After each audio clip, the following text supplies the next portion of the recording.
America's new stealth bomber, the B-21 Raider, is continuing its steady march toward combat, and now, thanks to aviation photographer Jarod Hamilton, who goes by the name JMH.CREATES online, we just got our first glimpse of the most advanced stealth aircraft in the sky conducting air-to-air refueling exercises, which is a vital component of any long-range strategic bombing operation.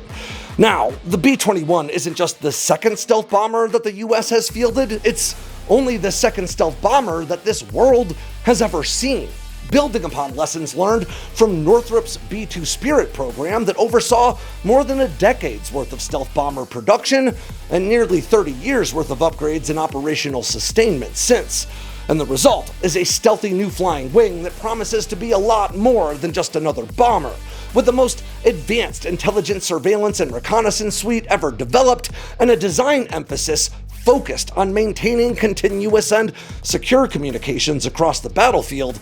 The B-21 aims to be the stealthiest and most capable spy plane ever put into service, a high-flying communications node connecting everything from surface drones to satellites, and maybe even an air-to-air force to be reckoned with, all in addition to the high-end targeting and payload delivery capabilities that we've come to expect from America's high-end bombers.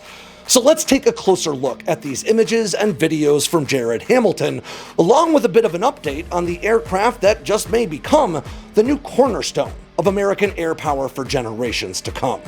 I'm Alex Hollings, and this is Air Power.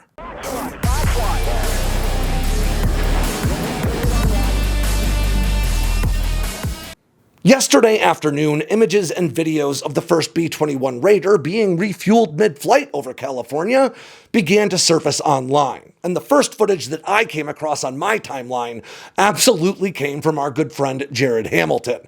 Now, if you're not familiar with his work, I highly recommend that you go follow JMH.CREATES on every social platform that you can find him on. We've actually featured Jarod's work on this channel before, back in September of last year, when the second B-21 started flight testing.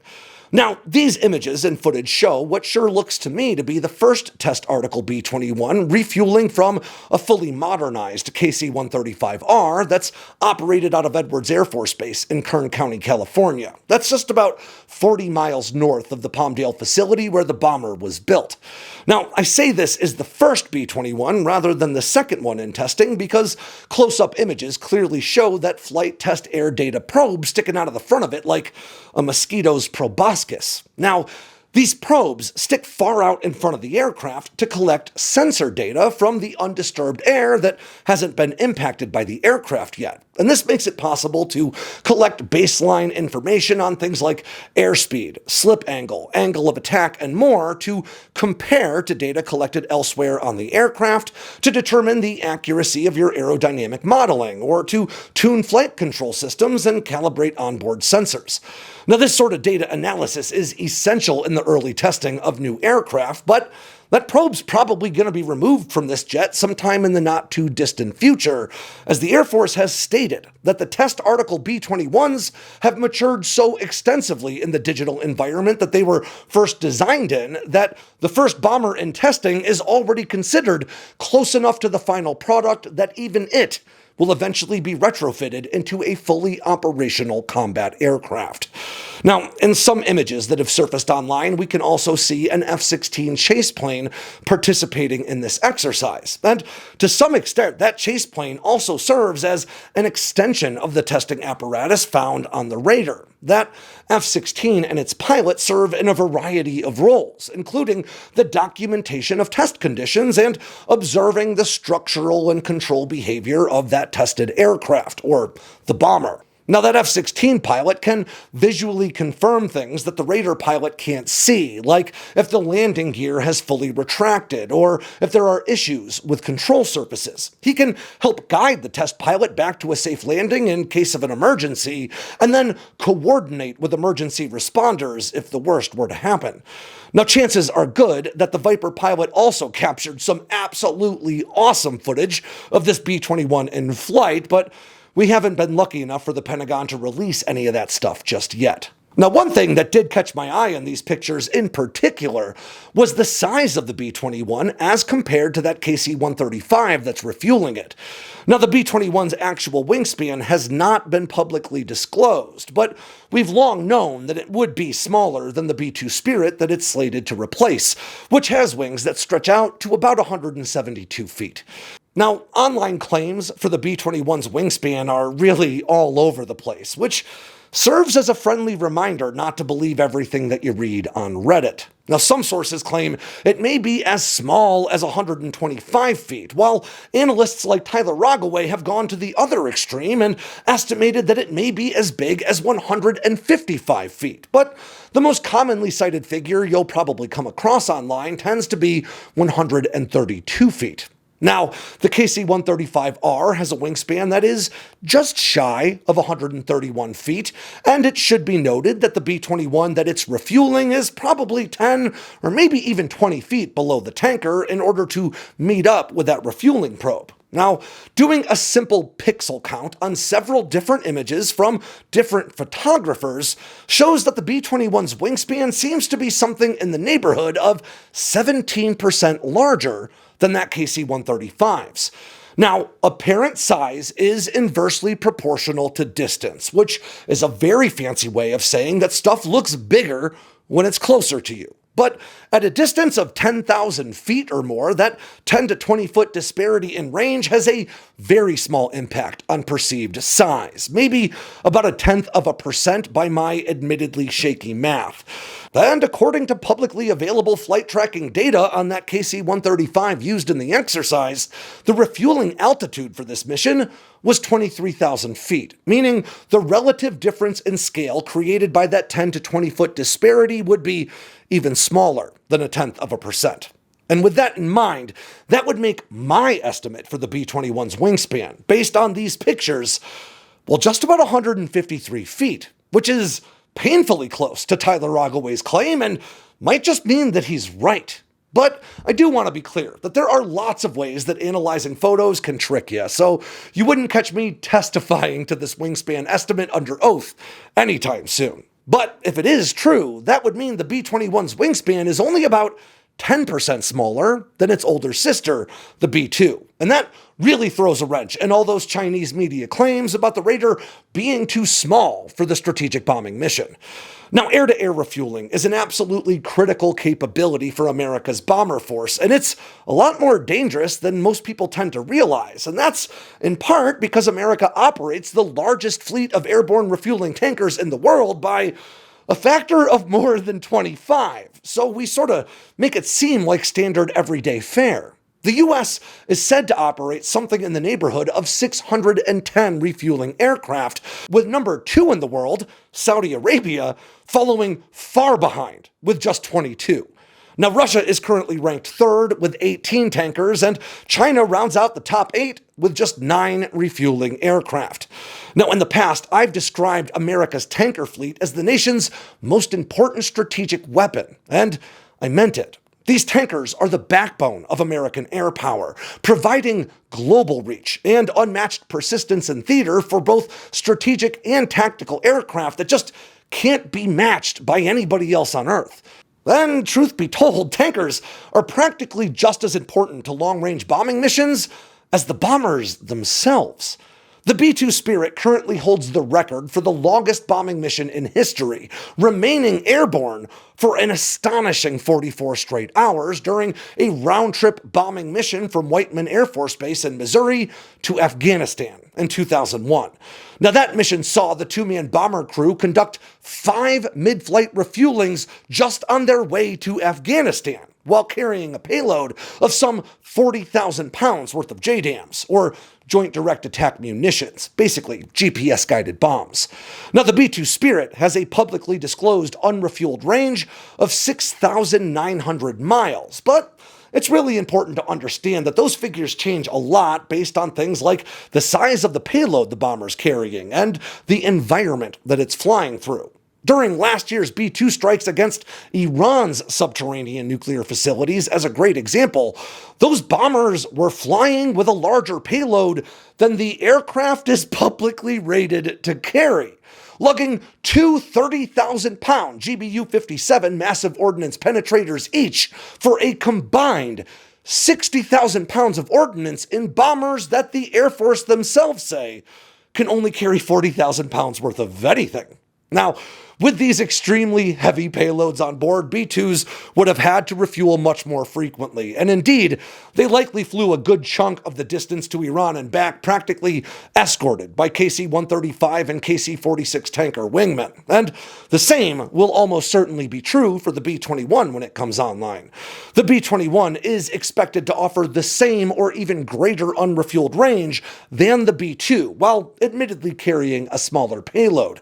And while the figures remain classified, the bomber's reliance on tanker support is already an absolute certainty. Now, the B-21 is slated to become the new workhorse of America's strategic bomber fleet, with plans to purchase 100 Raiders as replacements for 19 outgoing B-2 Spirits and the 45 remaining supersonic B-1B Lancers.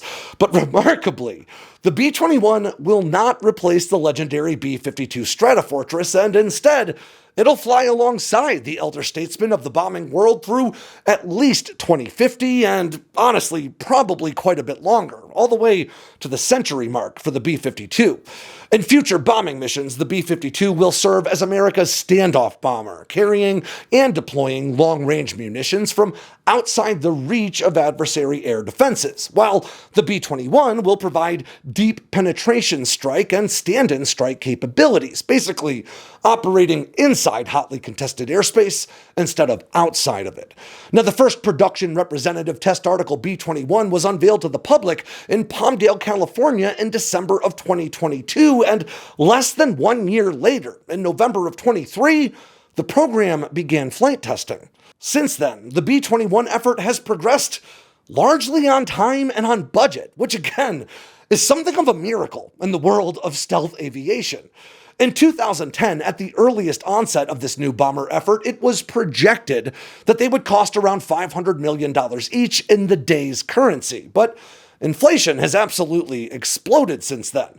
That same $500 million price tag in 2010, when adjusted for today's inflation, now exceeds $754 million. But according to the Air Force, the Raider's cost per bomber has only climbed to roughly $700 million. And that means that the per unit price of these bombers has actually gotten cheaper over time when you take inflation into account. Now, Northrop Grumman is quick to credit the program's extensive use of digital engineering and simulated test environments for this success, touting how the bomber was digitally designed from the onset and tested using incredibly complex simulations that could emulate the performance not just of the bomber's aerodynamics, but even of its onboard systems in a wide variety of flight regimes. And as a result, they didn't have the same sort of testing headaches that we've come to expect from new aircraft, with that first test article bomber effectively just validating the test data sourced from the simulator and confirming that it was accurate. And while that is all certainly true, I think it's also worth noting that Northrop Grumman probably also gained a great deal of experience developing another less well-known flying wing aircraft for the U.S. Air Force, in the still highly classified RQ-180 that we believe entered service in 2015. Now, this aircraft has never been formally revealed to the public. In fact, it's so secretive that we don't even know if RQ-180 is actually what it's called. But a handful of photographs taken of this platform flying at high altitude shows that it carries the same basic planeform as the Raider that emerged just a few years later. Now, the RQ-180 is said to be a high-flying and extremely stealthy intelligence, surveillance, and reconnaissance, or ISR aircraft, basically a spy plane. And it is not hard to see how lessons learned from its development could have directly informed the rapid maturation of the B-21 we know today. Now, there are currently 2 B-21 Raiders in active flight testing, with low-rate initial production already underway and the expectation that the first Raiders will actually enter service as soon as just next year. And the program is progressing well enough that not only did Northrop themselves eat a roughly $477 million loss just to ramp up bomber production rates, But the Pentagon followed suit last year, allocating a whopping $4.5 billion to increase Northrop's B-21 production capacity by about 25%. Now, this investment and that rush to field more Raiders does not seem to reflect an increased buy over that 100 bombers on order, but rather that the Air Force wants more bombers sooner. And that really points to their confidence in this platform. Of course, there is already a growing call to increase the number of B-21s on order, but some Air Force officials have cautioned that by the time B-21 production does hit triple digits, well, the US might be better off buying something even newer than the optionally manned B-21, like an AI-piloted stealth bomber that's designed with lessons learned through the B-21 program. But I would say that that argument also highlights just how well the B-21 effort is progressing, with its timeline and budgetary successes already making some officials optimistic about further bomber programs to come once the Raider has already secured its place as the backbone of American air power for the 21st century. But before any of that can happen, the B-21 Raider has to prove itself with vital testing phases like the one we see here, proving that the bomber can go from pixels on a screen to a production representative test article, and then from a test article to an operational platform without congressional hearings about budget-busting cost overruns or lengthy technical delays caused by technological scope creep or corporate mismanagement. For now, the B-21 continues to serve as a model for aircraft acquisition programs to emulate, and gotta be honest, I, for one, hope that it stays that way. And with that, ends this late-breaking edition of Air Power from Sandboxx News. I'm Alex Hollings. Huge thanks once again to Jarod Hamilton at JMH.CREATES for letting us use his incredible footage and images in our coverage. Make sure to go and follow him on every social media platform. If you got anything out of today's video, make sure to hit like and subscribe down below, and then leave me a comment so I know what I should cover next. And of course, don't forget to tap on that bell icon so you never miss a drop from Sandboxx News.